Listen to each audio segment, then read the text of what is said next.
Hello, this is Tommy Bracco, and you are spilling the tea with iHeartRadio Broadway. iHeartRadio Broadway, driven by Mercedes-Benz. My ultimate favorite Broadway show, obviously it's Wicked, I'm sorry. And how perfect that all the Alphabas come play Celine. And right now it just so happens that we have the best Alphaba Celine, Di Roscioli. But wait, how do you say your last name? It's not, I just said it wrong. Roscioli is how she pronounces it, but I say Roscioli because that's the restaurant in Italy that I love. Anyway, the first Broadway show I ever saw was Beauty and the Beast, and how apropos that we got a little Beauty and the Beast homage in Titanic. And it's still one of my favorite Broadway shows to this day. The show that I'm the most excited to see that's coming out, Gypsy. I mean, the last time I saw that with Patti LuPone, it was a game changer for me. That was one of the productions that made me want to get into theaters. So now I'm going to get to see it on stage again, this time with Audra McDonald. I mean, we're talking legends here. I'm excited. Okay, the best piece of advice that someone gave me during my career is really cheesy, but it really, really holds true for me. Just be yourself. I know that it's so silly, but every single person has something unique to offer. And instead of trying to be the best in the room, you just have to be the best version of yourself and learn what makes you unique, embrace what makes you unique, and highlight that when you go into an audition room instead of running away from it.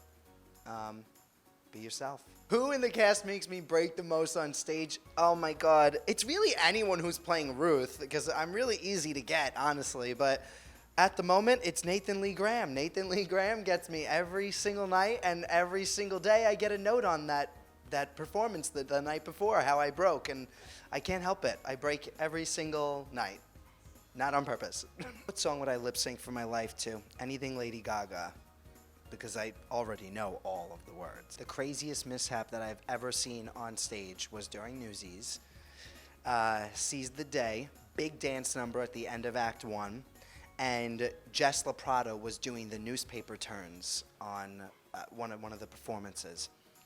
And Jess is an incredible dancer, but for some reason the stage must have been extra slick that day. Something happened. The newspaper starts gliding downstage further and further as he's doing his turns, until he glides all the way and front flips into the pit. Completely disappears. Now we're ready on stage left, ready to come out and do our tumble passes, and all we see is Jess gliding further down stage, and we're going, stop, stop, stop. He glides, falls in the pit, head first. We do our tumble passes. We don't know what happened to him. We're just praying that he's okay. And now it comes to the button of the number. Jess does a front flip back out of the pit, forward rolls, and hits the button of the number just in time. 4-1! And the audience went crazy and erupted. And the craziest part was that the conductor heard the people in the front row behind him, and they said, I can't believe that boy does that 8 shows a week. They thought it was on purpose. So what happened was Jess fell into the pit. The conductor caught him with one arm, continued to conduct with the other arm, and then threw him back on the stage just in time for the button of the number. That's Broadway. Dream role, Timon in The Lion King. I don't have to really act. I just have to be myself. It's Nathan Lane from the movie, the voice of Nathan Lane. So I just feel like that's a dream role. Anything that Nathan Lane's ever done, I would like to do. So, you know, I'm looking at even the Addams Family. Let's do the Addams Family. What else did Nathan Lane do? La Cage aux Folles. Yeah, like I said, I just really would love to just follow in Nathan Lane's footsteps, Nathan Detroit, and play all the roles that he played one by one. Okay, this is going to sound really, I don't know what the word is, just like a little,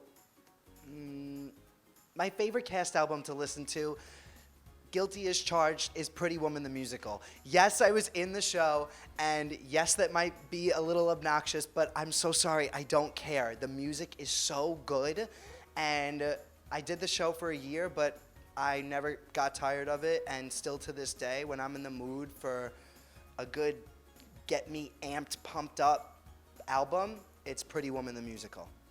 My favorite go-to pump-up song, if it's not Pretty Woman the Musical, is gonna be What I Was Born to Do from Bring It On, the musical.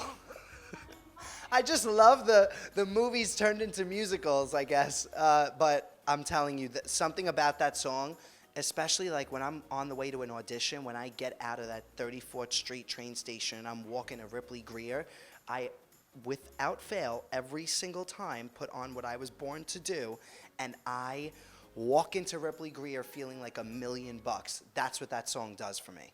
iHeartRadio Broadway, driven by Mercedes-Benz.